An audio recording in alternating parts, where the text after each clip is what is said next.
You know what's wild? Most people are still overpaying for car insurance just because it's a pain to switch. That's why there's Jerry. Jerry is the only app that compares rates from over 50 insurers in minutes and helps you switch fast with no spam calls or hidden fees. Drivers who save with Jerry could save over $1,300 a year. Before you renew your car insurance policy, do yourself a favor. Download the Jerry app or head to jerry.ai/acast. Bonjour, ici Patrick Pierrat, éditeur d'Info Bref. Voici l'essentiel des nouvelles en ce mardi 26 août. Le Canada a conclu un nouveau partenariat avec la Pologne. Le Premier ministre Mark Carney a rencontré hier son homologue polonais, Donald Tusk, dans le cadre d'une tournée en Europe qu'il poursuivra aujourd'hui en Allemagne et demain en Lituanie.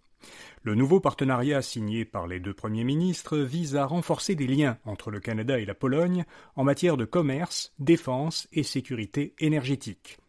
Par ailleurs, le Canada présidera l'an prochain, toujours en Pologne, l'Exposition internationale de l'industrie de la défense, l'un des plus importants salons professionnels européens consacrés à la défense et à la sécurité. De son côté, le ministre fédéral du Commerce Canada-États-Unis, Dominique Leblanc, doit se rendre à Washington aujourd'hui pour rencontrer le ministre américain du Commerce. Selon Radio-Canada, les deux gouvernements sont en discussion depuis le retrait vendredi des contre-tarifs canadiens. Le gouvernement fédéral confierait davantage de contrats à des entreprises américaines que les années précédentes.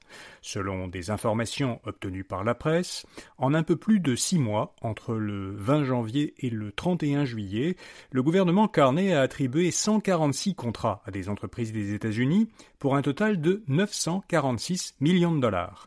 L'essentiel de cette somme concerne le secteur de la défense. Pour comparaison, au cours des 3 dernières années, Ottawa avait accordé chaque année en moyenne 1,3 milliard de contrats à des entreprises américaines. Évidemment, si on multiplie 946 par 2, on obtient beaucoup plus que la moyenne, donc des contrats qui avaient été attribués à des entreprises américaines au cours des années précédentes. Les profits d'Hydro-Québec ont baissé au deuxième trimestre. Après un bon premier trimestre, le bénéfice net de la société d'État a reculé de 18% au deuxième trimestre par rapport à la même période l'an dernier. La société explique cette baisse de ses profits par une hausse de ses dépenses causée par son plan d'action pour décarboner le Québec et répondre à la demande croissante en électricité, et aussi par des achats supplémentaires d'électricité à cause de la sécheresse et du faible niveau de ses réservoirs d'eau. À cause de ces achats supplémentaires, de janvier à juin, Hydro-Québec a importé autant d'énergie qu'elle en a exporté. Des frappes israéliennes sur un hôpital du sud de la bande de Gaza ont fait au moins 20 morts, dont 5 journalistes. Selon l'organisme Reporters sans frontières, près de 200 journalistes ont été tués depuis le début de la guerre, en octobre 2023. Deux entreprises d'Elon Musk, le réseau X et la start-up xAI, poursuivent Apple et OpenAI. Les sociétés de Musk affirment que le partenariat qui a permis d'intégrer le robot ChatGPT d'OpenAI dans les iPhones, iPad et Mac d'Apple viole le droit de la concurrence. L'engouement des investisseurs pour les fonds négociés en bourse a fait en sorte que beaucoup de FNB ont été créés ces dernières années. Résultat, cette catégorie de produits est devenue pléthorique.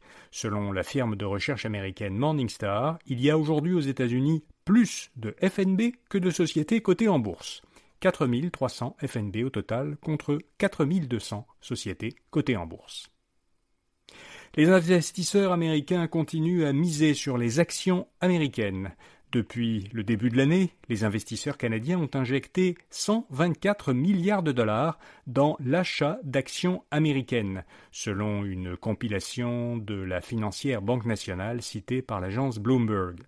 S'ils maintiennent ce rythme jusqu'en fin d'année, ce sera un montant record depuis les années 1990 d'afflux de capitaux du Canada vers les actions américaines.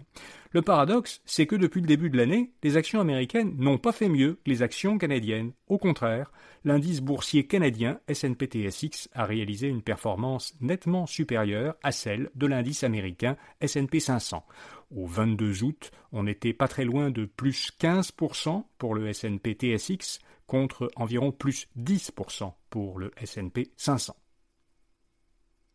Avec 1,2 million de visites effectuées, le Mexique est le pays d'outre-mer que les Canadiens ont le plus visité au premier trimestre, selon Statistique Canada.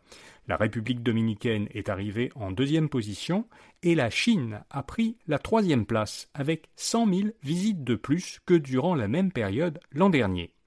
Je parlais bien ici des pays d'outre-mer. Les États-Unis demeurent de loin le pays étranger le plus visité par des Canadiens qui vont à l'étranger. Les Canadiens y ont effectué plus de 6 millions de visites au premier trimestre, mais ce nombre représentait une baisse de 11% par rapport à l'an dernier. Au contraire, le nombre de voyages dans l'ensemble des autres pays a augmenté. Voilà, vous savez l'essentiel. Bonne journée et à demain matin.